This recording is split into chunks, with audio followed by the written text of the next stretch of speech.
IPL போட்டியில் தோனியின் ஓய்வு, கேப்டனாக ருத்துராஜின் எதிர்காலம் மற்றும் ஜடேஜா சென்னை அணியில் தொடர்வது தொடர்பாக முக்கிய தகவல் வெளியாகியுள்ளது. தற்போதைய சூழலில் எதிர்காலத்திற்கான அணியை கட்டமைப்பதில் பல்வேறு பிரச்சனைகள் உள்ளன. இந்த சூழலில் அணியை விட்டுச் செல்வது சரியாக இருக்காது என தோனி கருதுவதாக தெரிகிறது. அணியில் ஏராளமான இளைஞர்கள் இருப்பதால் அவர்கள் தங்களுக்கான இடத்தை உறுதி செய்வதற்கு சிறிது காலம் வேண்டும்.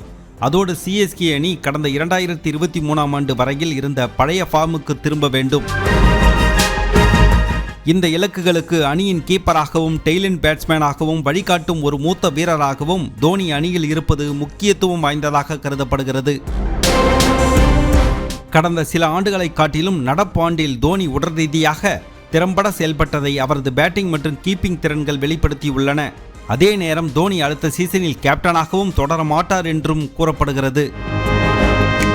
காயத்திலிருந்து மீண்டும் ருத்ராஜ் கெய்க்வாட் அணியில் இணையும் பொழுது அவர் வசம் மீண்டும் கேப்டன் பதவியை ஒப்படைக்கவே CSK நிர்வாகமும் தோனியும் விரும்புவதாக தகவல்கள் தெரிவிக்கின்றன.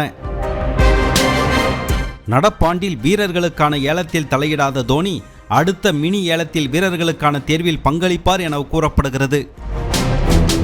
தோனி மற்றும் ருத்ராஜுக்கு அடுத்தபடியாக சென்னை அணியில் நடப்பாண்டில் அதிகம் விமர்சிக்கப்பட்டவர் ஜடேஜா தான். 18 கோடி ரூபாய் எனும் பெரும் தொகைக்கு தக்க வைக்கப்பட்ட ஆல்ரவுண்டர் அதற்கு ஈடாக களத்தில் செயல்படவில்லை என்பதையே தரவுகள் காட்டுகின்றன.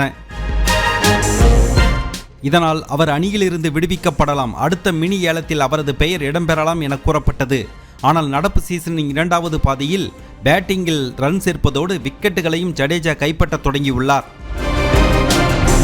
பொறுப்பை உணர்ந்து சூழலுக்கு ஏற்ப செயல்படக்கூடிய ஜடேஜாவின் அனுபவம் வலுவான கட்டமைப்புக்கு உதவும் என CSK நிர்வாகம் நம்புகிறது.